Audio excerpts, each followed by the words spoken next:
So in the supermarket today, Coles supermarket here in Adelaide, Australia, and in the frozen section, we're going to get some soy ice cream. And I heard there's a German couple there, and I just heard the word vegetarian, and the lady said, there's nothing vegetarian, can't find anything vegetarian. I felt like she's talking to us, because I was wearing this jersey, and then I'm just like, no, maybe. And then I'm just like hovering around, and then I heard the word come up again. And I said, oh, you're looking for some vegetarian food? And she's like, what? She was surprised that someone was going to be helpful to her. And we got a conversation going.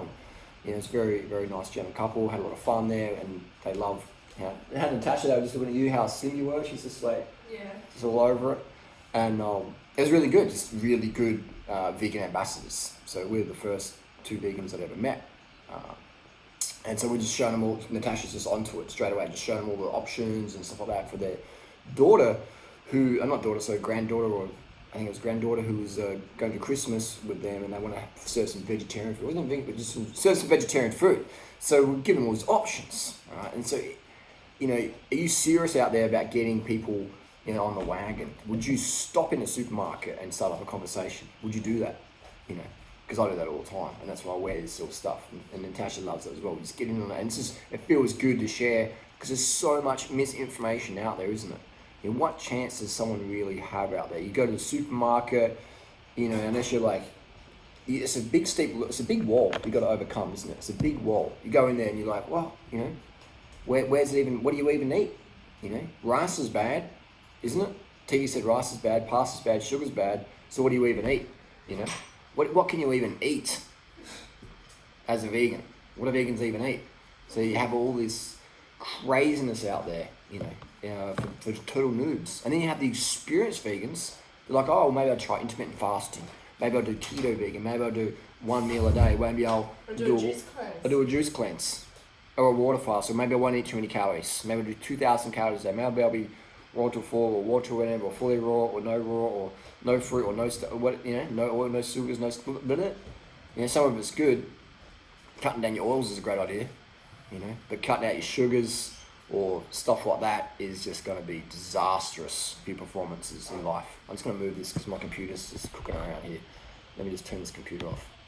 Wow, this keypad's going nuts. And all right, here we go. Just bear with me for a second. Here we go. Hang on. So you go on there and on the internet, and we said, go check out Get Fit Natasha, blah blah blah. Gave them the spiel, gave them a great foot forward. But then let's say someone, Googles up, same door. Maybe they Google up my name, or they come up with all the troll stuff and the slanders and all that, and they're like, oh wow, like this guy was really friendly in person, he looked really fit, and he's like a murderer, he's like a this, he's that, he's whatever. So people were like, oh, a vegan, what? No, don't do that, it's crazy. So that's why the vegan world is gaining traction, but at the same time, there's so much infighting in the vegan community. I mean, my biggest haters are vegans, apparently. They claim to be vegan. So me out there just trying to create a durianrider world where everyone's riding bikes, carving the fuck up, getting slim, lean, getting results. Okay, they just dropped out then. Things screamed over. Yeah, so I'm just out there trying to create this durianrider world where people are killing it on YouTube, making enough money by helping other people, creating value, creating community, riding bikes, carving the fuck up, eating incredible fruit. Say we went to the fruit farm, spent $120 on cherries. Average person can't afford that, unfortunately, because we're in such a fucked up world. It costs more for a meal of cherries, 2 meals of cherries, $120. And it is local organic cherries, high quality, $120. That's not many people in Australia can afford that for a meal. It's like what, and so that whole culture is dying off. When these people have the cherry farm, when they retire, that cherry farm's just getting bulldozed, and it's gonna be a house on top of that, because people don't want to be fruit farmers, because fruit's got sugar. Sugar makes you fat. And if you go vegan, you eventually come across people on YouTube who'll go, oh, don't eat too much sugar. A little bit of fruit's okay. Maybe you come across a fruitarian and say, oh, fruit's great, but not too much, a handful a day, because your stomach's not that big. If you eat more than that amount of cherries a day, you get obese. The durianrider and Natasha, they're too lean, too skinny. So it's fucking crazy out there. And it just shows, am I serious? Are you serious? They're getting the message out there, because there's constant resistance. I used to think back in 2008, when I got into YouTube, I didn't get on YouTube because I was going to make money. That was maybe 2012, 2011, I started making a few dollars a day. But those first 3 years, I was like, this is a great way to reach people and share the community and build the vibe. Because I was going to Thailand by myself, there's no one there. And so I'm like, I'm eating all these incredible durian and mangoes, and I'm like, how do I bring people over here? 2007, brought Freely over, and Grant and all these other crew, and it started popping up more and more and more. And people started making YouTube videos. Matt Monarch went over there, and it just started growing on more and more, by YouTube. And that was the goal, was to create community, because community creates change. More people buying fruit and bikes and vegan foods and stuff like that. But now the vegan thing's grown so big that it's become this big money spinner. And there's a company called Vegan Athletic where they're making jerseys for like $180 or $150. I'm like, wow, they come from China for a couple of bucks and you're selling that much. And you go to a vegan restaurant, you can spend hundreds of dollars for a meal for two, or you can buy some rice and toast or whatever for cheap. So a lot of people have gone into this vegan world going, wow, there's a lot of money to be made here, and they're just overcharging for what I find is, deplorable. A cycling jersey shouldn't cost more than, 40, 50, 60 bucks. It shouldn't cost, a lot of money to go to a restaurant and eat starches. Starches are fucking cheap, man. How can we charge someone crazy money for, whatever? People will pay it, but what we're doing is we're creating a small little clique, a small niche of people who've got money. Even organic stuff is very expensive.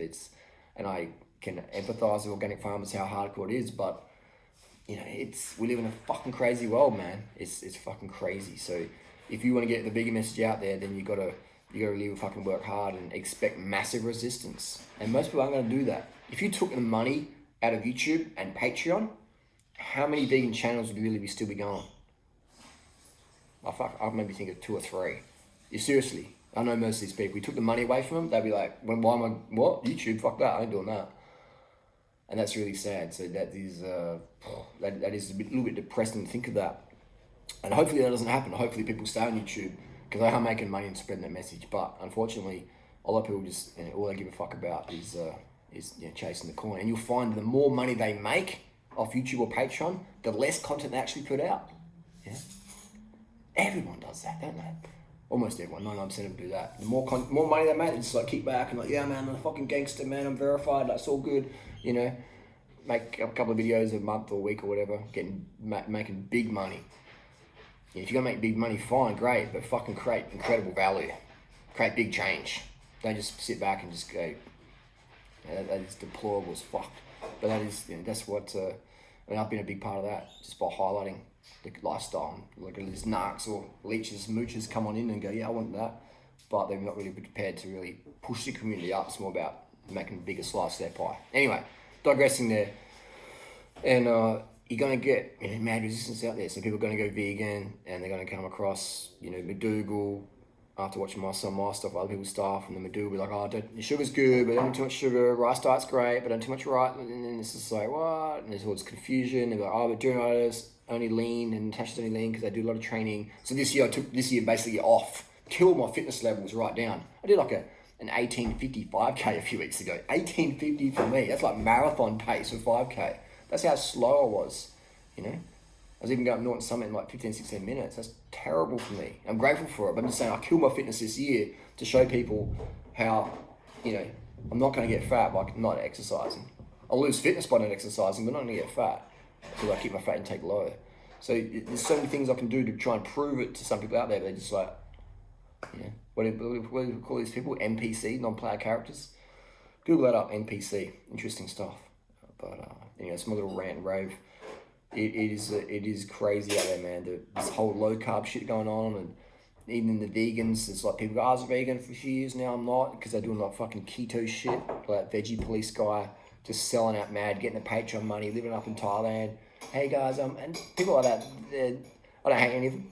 I'm just saying they're not, I know them all in real life. 98% of them in real life I know them, and they're just social climbers. They don't give a fuck about their fans. They just put on hey guys, it's all good, showing some jump cuts, make a few jokes, I'm a really nice guy, donate to my Patreon, it's all good. But if you see them on the street, they just be like, see you bro, whatevs, whatevs. Unless you've got a social media following, like, hey man, let's catch up, let's do a collab, we're buddies man, yo. So it is very sad, that reality out there. It's just how humans are, man. We're just like these naked, conceited narc monkeys. I don't give a fuck about anyone but ourselves, unfortunately. What can I say? Yeah, that's a crazy world out there. This is my reality. Might sound dark and depressing, but every day I wake up and I'm like, how can I veganize my little world around me? If I see a bit of plastic when I'm out, or I see those little drink things, I'll break it open. If I see a scorpion on the side of the road, I'll help it across the road. Just do little things you can do. Pick up a bit of recycling or whatever. Those little things add up. And the best thing you can do though, if you want to really make change, is be an awesome vegan. Be out there, be representing, fly the flag. Print up some cheap stuff, fly the flag, and be ambassadors out there. And otherwise, man, it's like this world is just going. It's going fucking downhill real fast. And I'm fucking so lucky that I don't have kids. Can you imagine in 20 years' time? It's fucking crazy. The vegan world is bigger than ever before. And the keto, the carnivore, anti-vegan, low-carb shit is bigger than ever before as well. There's a massive gap. And so people can see which is which. But in this vegan world over here, there's this all this pernicious fucking anemic shit going on where like, carbs are bad, don't eat sugar, whole foods. And so people are restricting their vegan diet. And when you restrict your vegan diet down to a fucking piece of fruit, piece of pumpkin, potatoes, you can't eat any sugar or sauces, then you're not going to be vegan very long at fucking all. Or if you're just going to be raw food diet, unless you're a bit crazy, maybe you can do it like me. But otherwise, most people are just going to go, so I need fucking calories, I'm fucking hungry, give me whatever. And you see it on YouTube all the time, man. These people out there who I was 80-10-10, I was like whole foods vegan, and then just go fucking full circle back to fucking eating meat and really promoting it, That veggie police dude's a great example. So, there's almost like a hypochondria with food or eating disorders or disorder eating where people just like eliminate their foods down to fucking. And I stopped doing a raw food diet because I was like, shit, my power's dropping off. I'm struggling to hold 250 watts. And I'm thinking, that's not vegan's fault. That's not, raw food's fault. It's just fucking hard to get enough calories because it's hard to find quality fruit, It's fucking, even Bill Gates would struggle to get enough high Brix value fruit. And so if that's just reality living. If you can find the Brix value fruit and get enough calories for your lifestyle, then you can do it. You should definitely do it. But I didn't go out there and say, hey, raw food didn't work for me.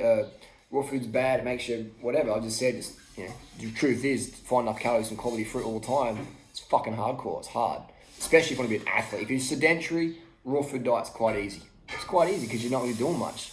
But even then, if you've got a partner or kids or whatever, you're going to need more calories. That's why I see most people on raw food just, have these emotional yo-yos up and down, or they go out and eat fucking God knows whatever food they're eating. Most of them don't eat vegan food and go to the binge. They eat some nasty shit just to calorie up. So I didn't go out there and say, vegan's bad or whatever. I understood that I wasn't getting enough glycogen recovery every day because it's just hard to find enough fresh fruit, quality fruit. Dates and stuff were great, but there's so much dates you can eat before you start getting a bit nauseous as an athlete. And so there's add some starches in there and sugars, and then it's like boom, it's a win. Starches, sugars, fruits, always got enough calories all the time. Easy to do. But again, you get out there, people get out on the internet, and people out there will be like, oh, fruit's bad, or rice is bad, or I saw the other day there was this steroid dude. I got nothing wrong with people take steroids, but if you're gonna lie about it and say it's because you're keto or because you're 1 meal a day or whatever, then you're a fucking fraud, man. It's fucked. If you're on steroids, just fucking own it. If your physique is because you're on steroids, because you're swollen and that, don't claim it's because you're fucking doing intermittent fasting, man. Just be honest about it. Otherwise, you're just misleading people, and then never get the results you're getting because they're never taking the shit you're taking. Just share your fucking cycle so everyone can benefit from that. And so we have all this shit out there. All these people out there just crazy and all this fucking confusion more and more. And I read the comments and I'm just like, do you believe this motherfucker? He's lying to you straight up, Swole, jacked on steroids, claiming it's because he doesn't eat as much anymore, Burn fat, grow muscle by eating less. It says no bodybuilder ever, unless they're trying to sell some keto fucking plan. So it is a crazy world out there. And it's just more and more competitive, more and more cutthroat, more competitive for jobs, for housing, for likes on Instagram, for subscribers on YouTube, for AdSense money, Patreon donations. The fucking competition just goes more and more and more. It's fucking nuts, man. It's just we're just having this human explosion. And people are, there's plenty of room on the people from the planet. There is. But we're not going to live all peacefully, are we? Because we're fucking humans and we're fucked like that. So all these people out there who say, we need to have more and more kids. It's like, why don't we fucking help the kids that are here? It's 153 million orphans. Imagine 20 years' time, what's going to be going on. The competition level in 20 years' time for your kids. Come on, man. It's back and be real.